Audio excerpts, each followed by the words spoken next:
Fans, welcome to this week's Sports Chat. We're here today at lovely Jason's Video, right next to Papa John's practically. Jason has brought the concept of the video store back to Campbell County, something we've been sorely missing. We appreciate him and Papa John's for taking care of us for our shooting schedule.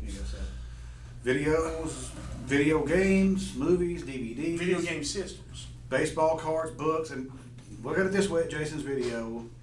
If he doesn't have it, ask him for it, he can get it.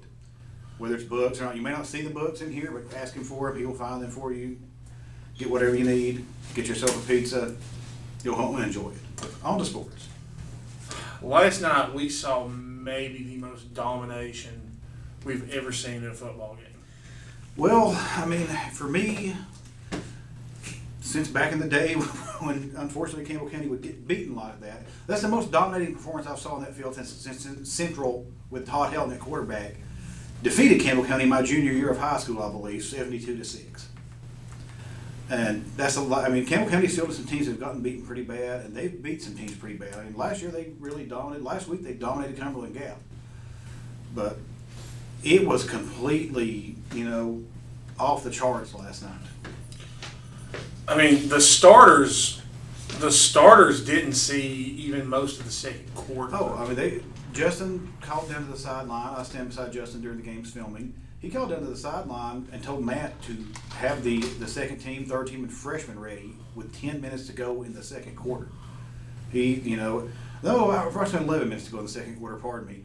And he's the next scorer, we're taking all the starters out, nothing but second and thirds. Jeffers threw a 31-yard touchdown pass on the next play. Campbell County had a lot of one-play drives. Jeffers threw 12 passes, 6 of them for touchdowns. And 4 of the other passes were all in one drive in the first quarter, the second drive. No incompletions. And no incompletions, 220 yards. He is now 25 passes attempts on the year. Of those 25 pass attempts, he's completed 22 of them. So he's completing close to 90% of his passes. 12 touchdowns in 25 attempts. And no interceptions at all. Not even anything close to an interception. His only even negative play on the year, from a fan's point of view, he had a fumble and lost 4 yards last night when the ball slipped out of his hands. And that's it. He's been flawless as you can be as a quarterback. His receivers, so athletic, so fast. They are constantly behind the defensive backs of these first two teams. When they catch the ball in traffic, they're so fast and elusive, they run through, over and around everybody. I'll tell you a prime example of that athleticism you mentioned. The botched extra point. Preston Miller took that botched extra point and made Linkamp look silly. Yeah, I mean, Linkamp... And scored 2 points. They were the same size approximately as Campbell County. They had no depth. They only had 26, 27 players on their roster. But they just did not have the team speed that Campbell County had. And that game could have been 150-0 if they had wanted to. And with the way Linkamp's pulled shenanigans in the past on Campbell County by purposely running up the score, as Patrick knows when he was a coach up there, Linkamp at one point, it was during Campbell County, of course, they had down years, which has pretty much been almost every year before the Prices got there, except for a couple under Dwayne Wells. They've been sort of down. Linkamp stepped out of bounds. 2-yard line on an interception. Leading something along the lines of 50-12, 50-10 or something like that. 56. And stepped out 2-yard line so they could run another touchdown in. With a lineman. With a lineman, to run the score up a little more and get everybody a touchdown. So, and plus Lincoln tried to back out of this game early in the year, and the Campbell County had to pay them to come and play it.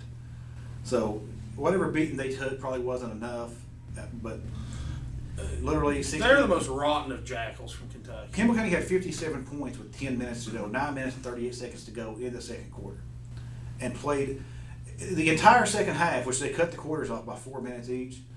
The entire second half, Campbell County rotated freshman quarterback, Rutherford and Bowman from Jacksboro on the Follett last year. They rotated those guys in and out on each play, and actually were running offensive linemen off tackle. One of whom broke a 44-yard run. It was complete and total utter annihilation. Linkamp had 21 yards total offense in the game, and half of those came on one pass play. They got 2 first downs in the game, and I didn't even think they got one of those. because it appeared to me that Campbell County easily stuffed them and drove them back about 2 yards, but the referees gave them a very generous spot, and the other one came via penalty. That was their 2 first downs for the game. I've just, even amongst the worst of the beatings last year, that was a complete, just annihilation, domination, soul crushing. I mean, literally, if Campbell County could have played the second team and ran their offense and scored 100 points last night. Oh yeah, I mean it was one of those. I know Lynn Camp's not good, but it was one of those that made me feel a lot better about the future of the program when this great bunch of seniors graduate. I'll just say this. I mean, Campbell County has got it going pretty well right now with some well-stocked talent down there. It's going to look different next year, but they still have the potential to be very good. The coaches are excellent at Campbell County right now. Cody Parker, Cody Sieber, Dan Turner, Josh James, and hey, Daniel Berry. Kudos to Josh James on the Campbell County logo. Yeah, that looked awesome. Daniel Berry, Paul Cordell last night. Campbell County doesn't run the ball a lot. I guess people have noticed that. Paul Cordell broke an 84-yard touchdown run, possibly the second longest touchdown run in Campbell County. Mark Poe, if you're out there watching, still has the longest run from Knox West, and I think it was 81. Paul ran through, over, and around, and then just outran everybody on Lynn Camp's team on his 84-yarder. Paul also caught a touchdown in the passing game. Second team running back came in, maybe even the third team, because I think Daniel Elkington played some second team running back. This was a guy, I'm sorry, I apologize, can't remember his name right now, but I want to say his last name also been Miller. I can't quite remember it, but he came in the second quarter, and Campbell County was already up 57-0, and this was just in complete run clock mode. He ran off tackle left, off tackle right out of that shotgun draw 4 times. Touchdown, 60-yard drive all on his feet. And the backup offensive line looked good. I said Dan Turner's got that first team offensive line well tuned, and they're going to lose a lot of seniors next year. This graduation cycle, but as long as Turner's there, and of course as long as Matt and Justin are happy in there, there's going to be talk every year about them leaving, and unless the school board or somebody does something dumb to mess that up, they'll stay for a while. They've bought houses here. Yeah, and if the school board's really that stupid, I promise the next election cycle you're in, I will work my best to give you the Rector Miller treatment. You would think they would probably learn after getting, pretty much ran out. Even the good members got ran out this last time after all the fiasco that it caused, even if it wasn't their fault. But yeah, I mean, it will look a lot different against Central next week. I mean, strangely, I don't understand this concept at all after where Campbell County has been for so long. Some people, you heard it, I've heard it, complain that Campbell County scores so much and beats people. For those of you that say that, you're idiots. I would like to kick you in the teeth. I mean, that's a dumb sentiment to have. I would wish they would win every game they play this year, 64-0, and you should too if you're a fan of the Cougars. But it will get a lot tougher. Central is coming off a big win, 31-17. Jeff County's no slouch. Traditionally pretty tough Jefferson County team. And Jefferson County beat Central at Central last year. And then this game was at Jefferson County. I honestly expected Jefferson County to win the game. Central has a new coach. You don't know what to expect with Central. They have big athletes, strong athletes, fast athletes. They're a very athletic team. You saw the trouble they gave us last year. I mean, Joe Elkins having 2 explosive long touchdowns, Nick Bailey playing one of the career games of anybody, and grit, scrapping, tough play to be able to put Central away last year, 28-21. It's going to be a completely different look. There's going to be Central guys. Our receivers can outrun. I don't think there's anybody in the district that has defensive backs that can stay with our receivers once they get into the secondary and get behind. Oh, it's like Matt and Justin were telling us. They got behind full. But here's the thing about it. It's not going to be as easy to get behind Central.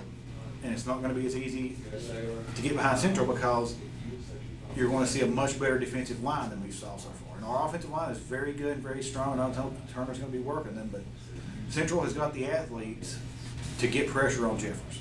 And we saw a little pressure on him last year. He doesn't need much. He only needs a little bit of time, but it's going to be a faster pace. Everything's going to have to move faster on the offense. As crisp as the offense has been, part of it has been the competition and the ability just a physical mismatch that we presented those first two opponents. They had no speed to compare, but Central will have speed to stay more with them. They will have better and stronger players up front. So I'm looking for a tough match this week. Shifting gears just a little bit, this week also is the Egg Bowl. Early this year, Jacksboro and La Follette, big clash. Jacksboro is coming off basically a 3-game in a week cycle. 8 days, 3 games, 3 wins for Jacksboro. Coming off against a rested La Follette team. Now La Follette had an unfortunate game against Oneida, but most people who play at Oneida have an unfortunate game. And they put points on the board against Clinton, who to me has always been a thorn in the side of the Campbell County teams when it comes to middle school football. Jacksboro probably slightly better right now, but Jacksboro has a big issue that I know the coaches are working hard to correct. They thought they'd correct it, and that's penalties. Jacksboro, in the last 3 games now, they have 8 touchdowns called off the board for penalties and a 2-point conversion. That's a lot of points to take off the board in a game. The good thing about it is Jacksboro does have a talented staff. I know they'll work hard with it. Of course, I played ball with Scott Webb. I coached Derek Turner, so I've got pretty close knit relationship with the Jacksboro coaching staff. And I know they're going to work hard this week to get ready for this game because this game has major playoff implications too. La Follette desperately needs to win this game. If they don't win this game, that's going to put them in danger, starting 0-3, of missing the playoffs entirely. And you essentially, for sure, eliminate them from the ability to host a playoff game, probably if they start 0-3. Because it's going to be tough for them to have a better. Now the division no longer stacks up to an East and West. It's just one division. It's one division that stacks up straight. Oneida, obviously they're going to be a favorite to win the game, to win the division, in my opinion, until someone can knock them off. Norris, very good team, going to be a favorite to win the division along with Oneida. So then Clinton's already defeated La Follette, and if they lose to Jacksboro too, they've lost to 3 of probably the top 4 teams in the district already. And I believe there's 7 teams in the district now? There's 7 teams in the district. All but one makes the playoffs. Those top 3 seeds will host a playoff game of the bottom 3 seeds. So it'd be extremely tough for La Follette to be able to claw into that top 3 if they don't get a win this week. So it's a desperate time for them. A win for Jacksboro puts them in a good spot to host one of those playoff games because they already have a couple of wins in the division, 1 loss to Norris. But it's a big game. It's always a big game with Jacksboro and La Follette. Big rivals, hopefully friendly rivals. Everybody. You say you're from Jacksboro, you're La Follette, Caryville. And to most people, and to me, it's more like it's all one town instead of any separation, really. And I mean, you get some of the real old school types. The Jacksboro and La Follette is still just a brutally heated rival.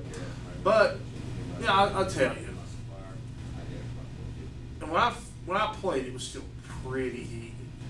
My very early coaching years, it was still pretty heated. Well, there's still some. But my later coaching years, I mean, it became a rivalry, but an intense rivalry, but a friendly rivalry. The thing, there's teams that you should hate more from the county down to the south of us, or the county over to the west of us.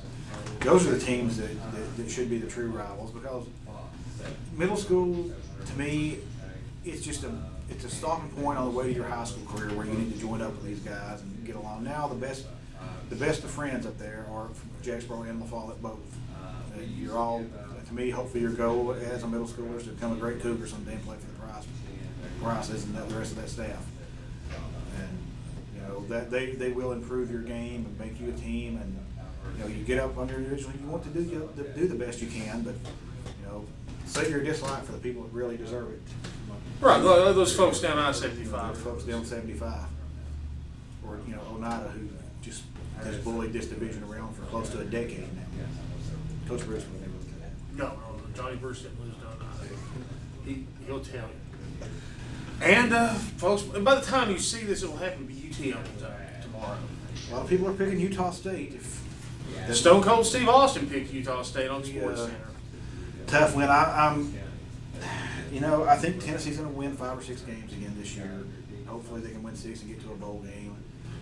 got some great recruiting classes, a great recruiting class coming in, but it just takes a couple of years before those recruiting classes become upperclassmen and can really contribute. The SEC is so strong; it's really hard for freshmen, especially. The biggest concern that I have is quarterback. I really hate that Josh Dobbs didn't clearly establish himself and beat out Justin Worthing. Justin's an okay quarterback, but to me, unless he just has magically gotten better in his first years here, that's all Justin Worley is an okay quarterback. And you hope that your freshman. I'm pretty sure Josh Dobbs is a 4-star quarterback and rated in the top 25 quarterbacks in the country.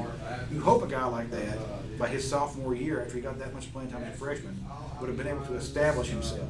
Exactly. And have a higher ceiling than what we know or what has appeared to be in his entire career, Justin Worley's ceiling, which is average play, a couple 100 yards.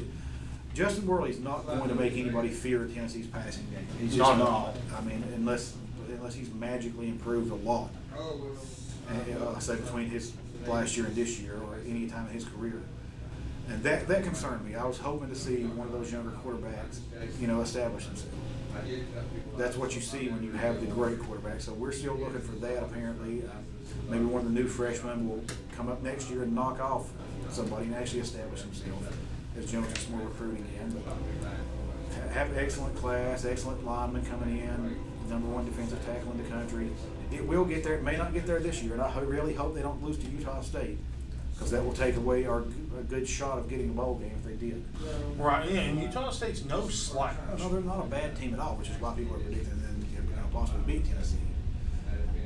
I'd love nothing more to see Tennessee come out and lay one on Utah State, blow out Arkansas State next week, and just continue on from there. Maybe beat Georgia, beat Florida, surprise people, win 9 games. It's time that something good like that happened to us. We've not had a good surprise on the football side, on the field, since 2004, I guess, when David Cutcliffe came back and got the team turned around in a pretty good direction briefly. There's really not been much particularly positive happened for Tennessee since then. Their best seasons after that were still 4 loss seasons, and then their worst seasons, of course, were losing to Vanderbilt. You got Dooley as your head coach. You've been a swirling mess for 5 years. First sellout since Philip Fulmer era too. I mean, and pretty several years back in the Philip Fulmer era, he wasn't selling out games. Those last games that he coached that last year when we were terrible. There was a lot of empty seats in those times, and that was incomprehensible to me. For my lifetime through the 80s, and there weren't as many seats in the 80s. There were only like 89,000, then it went up to 92,000. Not selling out was not something that was a thing. I mean, Neyland literally became the 4th largest city in Tennessee. Yeah. Most Saturdays. It still does, but it sold out. There was a good 20-year run or more where if you wanted seats, you had to get on the street and pay a premium for it. And this is the first game in a long time that's happened.